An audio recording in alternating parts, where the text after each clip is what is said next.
नजमुल साकिब साहब, ये ईद उन लोगों के लिए कितनी मुश्किल है, कितनी मुख्तलिफ है, जिन पर जंग मुसल्लत की गई है। आज हम तो ज़ाहिर है खुशियाँ मना रहे हैं, लेकिन एज़ मुस्लिम ब्रदर मुल्क जो ईरान के साथ हो रहा है, जो फ़लस्तीन के साथ हो रहा है, हाउ कैन वी शो और एक्सप्रेस आवर सेंटिमेंट्स, या इजहार यकजहती कैसे किया जा सकता है? देखिए, जंगें पहले भी होती रही। मेरे नबी जब तशरीफ लाए इस दुनिया में, गज़वात हुई, जंगें हुई, लोगों ने रमजान में रोजे रखे और जंग भी लड़ी। उसमें मेरा जरा थोड़ा सा मुख्तलिफ है इस सिलसिले जी में जी। आइडिया। देखें, अब उसमें ईद की नमाज पढ़े कि अपना जो प्यारा शहीद हुआ है उसकी नमाज जनाजा पढ़ ली। महंगाई तो है ही अपनी जगह पे, लेकिन ये है कि नमाज जनाजा तो जरूरी हो गई ना। और वो जिनके घर बार लुट गए, जो खुले आसमान में आ गए, जिनको कुछ पता नहीं है कि उनके दो बच्चे कहाँ हैं इस वक्त। लेकिन मैं जो चीज देख रहा हूँ ना, खासतौर पे ईरान और फलस्तीन में तो एक अरसे से देख रहा हूँ, जी। ईरान में अभी देख रहा हूँ। मुझे जो इत्तलात वहां से आई है, जो दोस्तों ने वहां से बताया, वो ये कि सब लोग रोजे रख रहे हैं। हम्म।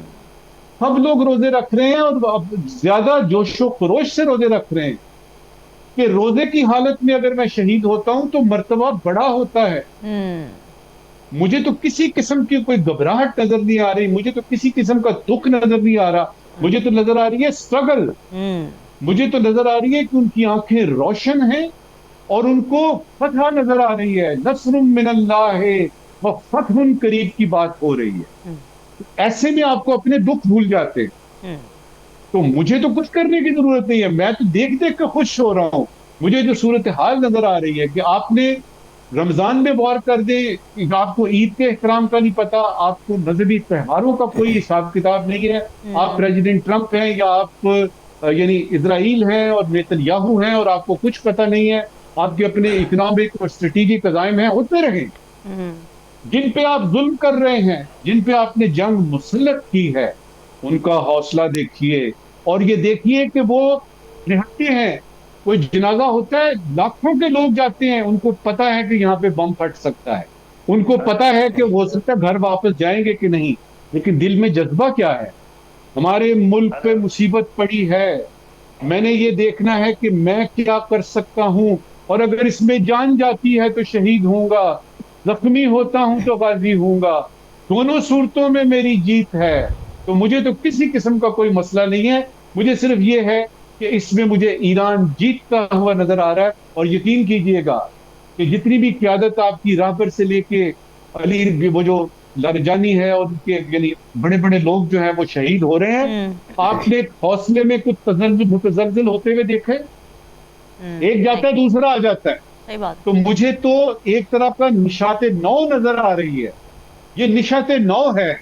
और उसमें मैं ईरान को देख रहा हूं कि इस जंग के बाद, एक तो ये है कि इस जंग ने एक कमाल का काम किया है ईरानी कौम के लिए। वो हम्म। लोग जो सड़कों पे आए हुए थे, वो जिनको इकोनॉमिक प्रॉब्लम्स थी, वो जिनको ये था कि जी वो खवातीन है जो जल से जुलूस कर रही हैं, ये सारे जंग की वजह से एक हो गए हैं।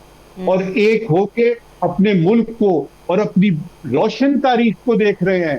तो दुनिया की सबसे पहली सुपर पावर तो हम थे कि मैं तो बहुत ज्यादा, आप यूं समझिए कि 5 बर्रे आजमों में, यूरोप में मैं रहा, नॉर्थ अमेरिका कनाडा में मैं रहा, स्पेन में रहा, अजरबैजान में रहा, क्यूबा में मैं पाकिस्तान का पहला हम्म। सफीर था, ब्राजील में रहा।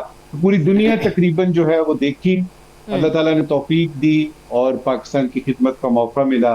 हम्म। उसमें ये होता है कि जब आप बाहर होते हैं ना, तो दो तरह के ख्यालात आपके आते हैं कि आज अम्बेसडर साहब ने, पाकिस्तानी अम्बेसडर ने ओपन हाउस किया।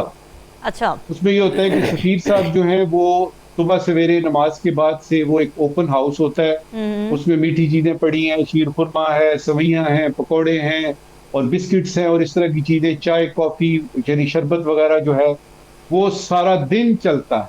अच्छा। उसमें के कबाब भी होते हैं। तो पाकिस्तानी वाह। जितने भी हैं, वो सारे के सारे उनको खुशामदीद करने के लिए सफीर साहब, उनकी बेगम साहिबा, उनके बच्चे, उनका स्टाफ, हम्म। पूरे हम्म। के जितने भी अफसरान हैं वो मौजूद होते हैं। अच्छा। तो एक तो उनकी एक्टिविटी ये होती है कि पाकिस्तान में जाएंगे, वहां पे कोई तकरीब भी रखते हैं सफीर साहब। वो वहां पे तराने होते हैं, गाने होते हैं, वहां पे ढोलक भी बजती है, कई किस्म की चीजें हो रही होती हैं। दूसरा ये होता है कि वहां पे जिस कम्युनिटी का आपने जिक्र किया है ना, जी जी। तो वहां पे अपनी अपनी कम्युनिटी में अपने अपने लोग बनाते हैं और बड़े अच्छे तरीके से बनाते हैं। मसाइल सिर्फ दो होते हैं, वो क्विकली बता देता हूँ ओवरसीज जी पाकिस्तानीज जी। के। पहला ये होता है कि जिस दिन ईद वहां होती है तो उस दिन छुट्टी नहीं होती। ओह।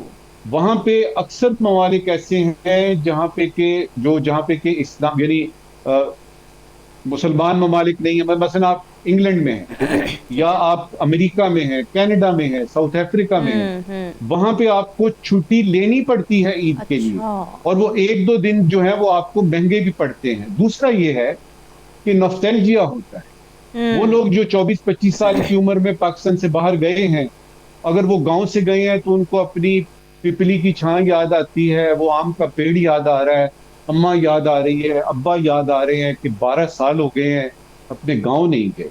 वो जो शहर से जाते हैं इधर से, उनको अपना याद आ रहा होता है कि यार वो यार दोस्त होते थे, बैठ के वो ये फलां जगह से पान खाना है, फलां जगह से लस्सी पीनी है। इसीलिए मैंने नोट किया कि जो ओवरसीज पाकिस्तानीज है ना, जब उनसे आप बात कर रहे होते हैं ईद के दिनों में, तो वो बातें करते करते अचानक खामोश हो जाते हैं।